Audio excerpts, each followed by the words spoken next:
नमाज़ूं थी। हुज़ूर नबी करीम सल्लल्लाहु अलैहि वसल्लम सुन्नतुनि ते अमल कयो, ॾंडण इस्तेमाल कयो, 70 नमाज़ूं सवाब मिले थो। दस्तार ॿधी नमाज़ अदा कयो, 5 नमाज़ूं सवाब मिले थो।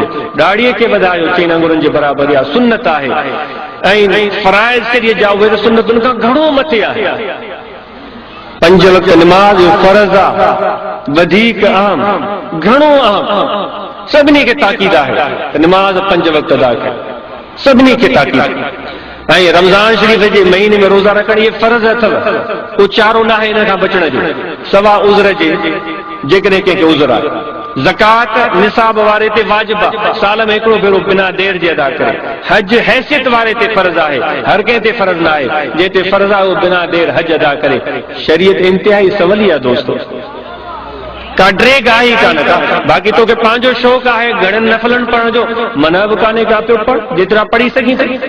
पर ॿिए तरफ़ वरी शरीयत इहो बि सबक़ सेखारियो आहे, हिकिड़ो नफ़ल थो पढ़े, ॿियो वरी वॾी सिक मां, मुहबत मां, माउ खे प्यार मां ॾिसे थो, उनखे अलाए केतिरनि हज़ार नफ़लनि जो।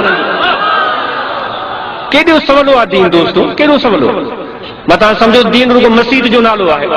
जॾहिं बि असां जे ॿाहिरनि खे न दीन जो दर्द थींदो आहे त मुसलो विछाए वञी मस्जिद में वेही रहंदा, निकिरंदा ई कोन। वरी जो मस्जिद मां निकिरंदा वरी मस्जिद ॾे मुंहुं ई कोन कंदा, उहो सम्झंदा न आहे ई दीन समूरो मस्जिद में।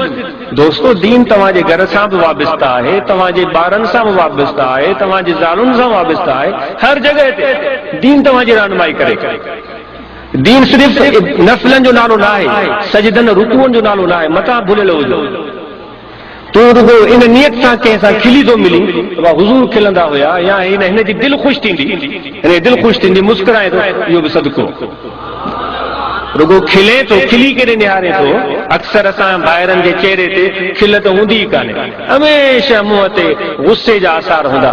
पर जेकॾहिं तूं मुस्कुराए निकिरी ऐं कंहिंखे ॾिसी मुस्कुराई थो, दीन थो चवे इहो बि तुंहिंजो सदको थी वियो।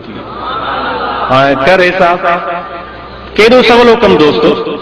तूं मुस्कुराईंदे तुंहिंजा गम दूर थी वेंदा, तूं मुस्कुरायो तोखे ॾिसी के ॿिए मुस्कुरायो, उनजा बि गम दूर, तुंहिंजा बि गम दूर। उनजे करे दोस्तो दीन इंतिहाई सवलो आहे। फर्ज़नि जी मां ॻाल्हि ॿुधाए छॾी आहे तव्हांखे, उन्हनि जी पूरी पाबंदी कयो। बाक़ी जेतिरी तव्हांजी दिलि चवे थी पंहिंजी इबादतुनि खे करणु चाहियो था भली कयो, उनखां मना कान्हे। बाक़ी सोबत ज़िक्र वारनि जी पक्की ऐं सची रखो, मुर्शिद कामिल जी ज़ात खे मुस्तहकम वठो। इन जे करे छो त इन राह जा वाक़िफ़ न आहियो, तंहिंजे करे उन रहनुमाईअ में हलो।